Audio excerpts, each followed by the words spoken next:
Bernadette Pilon was born on March 20th, 1943 in Prince Albert, Saskatchewan. She was the second oldest of 13 children, 7 girls and 6 boys, and was the oldest girl. She grew up in Prince Albert and married Romy Pilon on October 16th, 1960.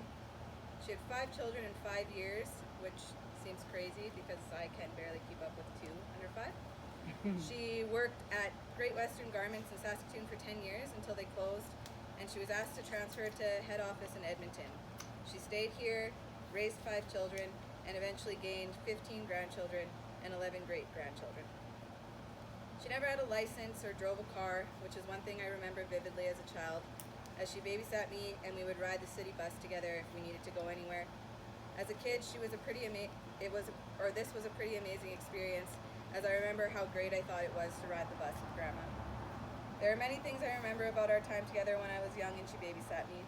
Some of the things may seem insignificant, but are now woven into the memories I have with her. I love these memories even though now they seem like silly things a kid would remember. When I was really young, she was still a smoker and always rolled her own cigarettes. Even though I was never a smoker, I distinctly remember the smell of tobacco from the cigarettes she rolled on her little table with her machine that I also remember using. I don't think I actually rolled cigarettes with her, but I did like playing with that machine.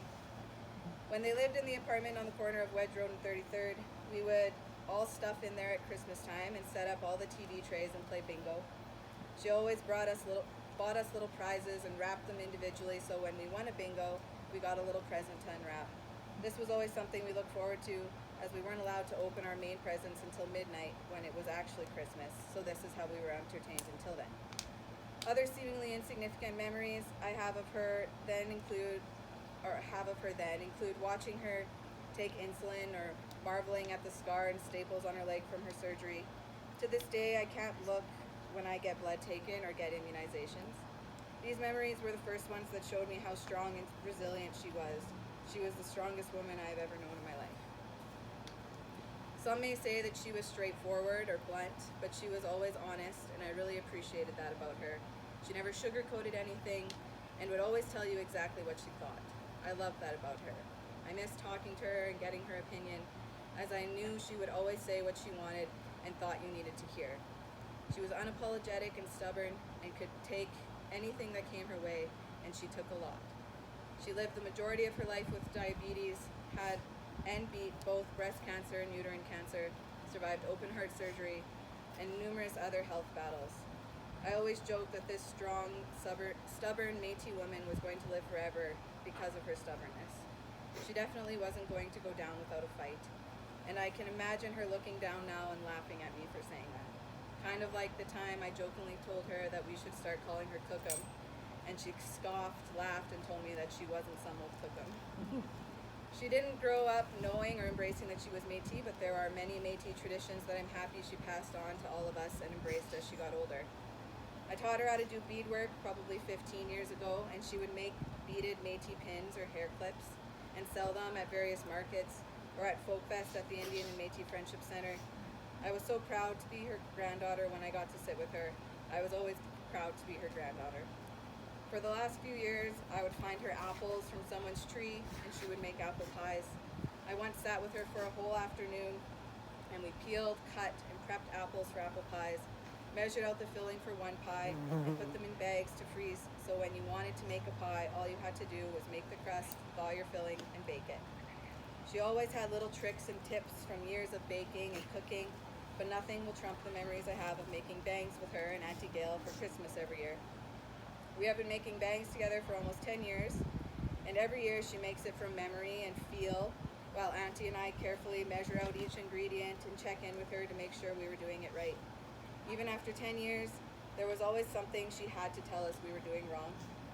There were a couple years that we did mess up some batches, and it was almost always Gail's fault. One year, Grandma added way too much salt. She was probably saying, well, Gail wanted to write everything down, and if I would have just followed the recipe in my head, then this wouldn't have happened. Jury's still out on whose fault the salty bangs was. Regardless, we had to make a whole new batch for the following weekend, so we had enough for Christmas and for everyone else Grandma needed to give to. She had a list of people that needed to receive a bag of bangs, and every year we made made about 300 bangs so she could divvy them all out to everyone. Last year was the most interesting bang making year, as we exploded hot lard all over Auntie Gail's kitchen, like everywhere, ceiling, windows, all over the place. Each year Grandma would do less and less of the making and more of the supervising, and she would always say, well, I might not be here next year, so you need to figure it out on your own. She was a good teacher, but I didn't think that this year was the year we'd have to be making things without her.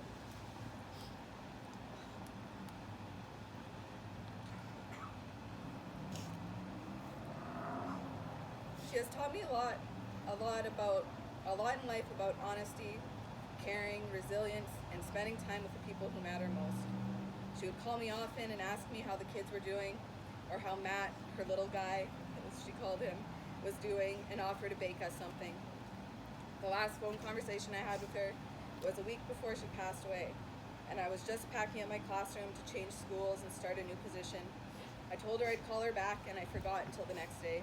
When I called her back, I apologized and said, I got too busy packing, and she said, that's okay, as long as you call me back eventually.